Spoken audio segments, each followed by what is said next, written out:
2 മാസം മുൻപ് പുലിയാക്രമണത്തിൽ പരിക്കേറ്റ ആദിവാസി വീട്ടമ്മയ്ക്ക് പനിയും വിറയലും. സംഭവത്തിൽ ചികിത്സ തേടാതിരുന്ന വീട്ടമ്മയ്ക്ക് പേവിഷബാധ ഏറ്റിട്ടുണ്ടാകാമെന്ന സംശയത്തെ തുടർന്ന് പുനലൂർ താലൂക്ക് ആശുപത്രിയിൽ പ്രവേശിപ്പിച്ചു. വിദഗ്ധ ചികിത്സയ്ക്കായി വീട്ടമ്മയെ മെഡിക്കൽ കോളേജ് ആശുപത്രിയിലേക്ക് റഫർ ചെയ്തെങ്കിലും വീട്ടിലേക്ക് മടങ്ങിയ ഇവരെ തെന്മല പോലീസ് ഇടപെട്ട് തിരുവനന്തപുരം മെഡിക്കൽ കോളേജ് ആശുപത്രിയിലേക്ക് മാറ്റി. ആര്യങ്കാവ് സ്വദേശിനി 54-കാരിയായ കുഞ്ഞമ്മയെയാണ് പോലീസ് ഇടപെട്ട് മെഡിക്കൽ കോളേജ് ആശുപത്രിയിലേക്ക് മാറ്റിയത്.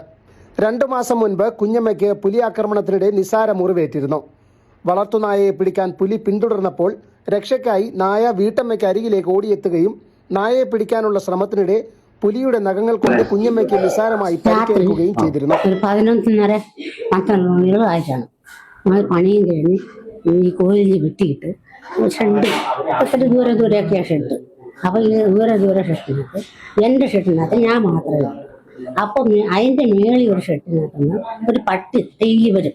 ആ പട്ടിക്ക് ഞങ്ങൾ ചോറൊക്കെ കൊടുക്കും. അന്നും അതുപോലെ ആ പട്ടി വന്ന് ആ പട്ടിക്ക് ചോറ് കൊടുത്തു. ചോറ് കൊടുത്തു. അപ്പം ഞങ്ങൾ വിചാരിച്ചു ചോറ് വന്നിട്ട് പോയിക്കാമെന്ന് വിചാരിച്ചു. ഞാൻ നല്ലപോലെ ഉറങ്ങിയതിന് ശേഷം ഈ ഷെഡിൻ്റെ പരിസരത്ത് ഉണ്ടായിരുന്ന പട്ടി ഈ പട്ടിയെ പിടിക്കാൻ വന്നതാ പുലി. ഇരുട്ടായിരുന്നല്ലോ, വെട്ടമില്ലല്ലോ. ഈ പട്ടിയെ പിടിക്കാൻ വന്നത് പട്ടി ചാടി വീണ് എൻ്റെ കയ്യിലാണ്. ഞാൻ വലിയ ഭാവിച്ചു, ഭയങ്കര പ്രകടനം. ഞാൻ എഴുന്നേറ്റ് പറഞ്ഞ അടുത്ത് വന്നു ഓടി വന്നു കഴിയാനിപ്പോ പറയുന്നു. ഞങ്ങൾ പണിക്ക് കോളേജ് അങ്ങ് എസ്റ്റേറ്റ് വെച്ച് പുള്ളിരുകാടെന്ന് പറഞ്ഞ് കേട്ടിട്ടുണ്ടായിരുന്നു. തോട്ടം തേയിലക്കാരൻ തോട്ടമൊക്കെ ഉള്ള അങ്ങനെ കോളേജ് വെട്ടാൻ പോയപ്പോ അന്ന് വെട്ടിയിട്ട് വന്നു. അപ്പൊ ഞങ്ങൾ ആയി പോയി. 2-3 മാസം പണി ഉണ്ടായിരുന്നു. അങ്ങനെ പോയി ഞാൻ അവൻ്റെ രണ്ടും പോയി പുള്ളിയെ എല്ലാം കഴിഞ്ഞു ചോറ് വെച്ച് കറിയും വെച്ച് ഈ പട്ടിക്ക് ചോറ് എന്നും കൊടുത്തു. എന്നും കൊടുത്തു. ഇപ്പൊ 3 മാസം അപ്പൊ എന്നും ഈ പട്ടിക്ക് എല്ലാവരും ആഹാരം കൊടുക്കും. അതുപോലെ ഞാൻ ഈ പട്ടി അന്ന് കഴിച്ചിട്ട് എങ്ങനെയോ ഞാൻ ഉറങ്ങിയതിന് ശേഷം ഈ ഷെഡിന്റെ പരിസരത്ത് പട്ടിയെ പിടിക്കാൻ വന്നോ പട്ടി എതിലും ചാടി കയറി കിട്ടിയതല്ല.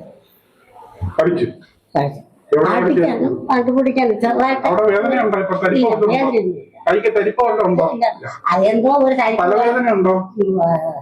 ഒരു എന്തോ ഒരു തരിപ്പ് പോലെ ഉണ്ടായിരുന്നു സാറേ. അത് ഇന്നലെ എന്നും ഇങ്ങോട്ട് വരേണ്ടി വന്നത്. ഇനി എന്തോ അറിയത്തില്ലല്ലോ എന്നും പറഞ്ഞാൽ ഞങ്ങൾ ഇങ്ങോട്ട് വന്നത്.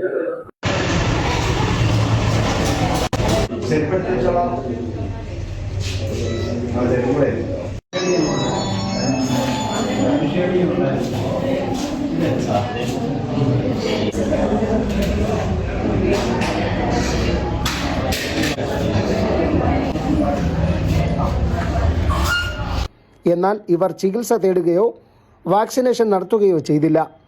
വെള്ളിയാഴ്ച രാവിലെ വിറയലും പനിയും അനുഭവപ്പെട്ട ഇവരെ പുനലൂർ താലൂക്ക് ആശുപത്രിയിൽ ചികിത്സയ്ക്കായി എത്തിച്ചു. പേവിഷബാധ ഏറ്റിട്ടുണ്ടാകാമെന്ന് സംശയമുയർന്നതോടെ ഇവരെ താലൂക്ക് ആശുപത്രിയിൽ നിന്നും വിദഗ്ധ ചികിത്സയ്ക്കായി തിരുവനന്തപുരം മെഡിക്കൽ കോളേജ് ആശുപത്രിയിലേക്ക് റഫർ ചെയ്യുകയായിരുന്നു. എന്നാൽ ഇവർ മെഡിക്കൽ കോളേജ് ആശുപത്രിയിലേക്ക് പോകാൻ കൂട്ടാക്കാതെ ആര്യങ്കാവിലേക്ക് മടങ്ങി. വിവരം ആശുപത്രി അധികൃതർ തെന്മല പോലീസിനെ അറിയിച്ചു. തെന്മല പോലീസ് ഇവരെ ഒറ്റക്കൽ ലുക്കൌട്ടിന് സമീപം വഴിയിൽ തടഞ്ഞു നിർത്തി ആംബുലൻസ് വരുത്തി മെഡിക്കൽ കോളേജ് ആശുപത്രിയിലേക്ക് അയക്കുകയായിരുന്നു. നിലവിൽ വീട്ടമ്മയുടെ ആരോഗ്യനില തൃപ്തികരമാണ്.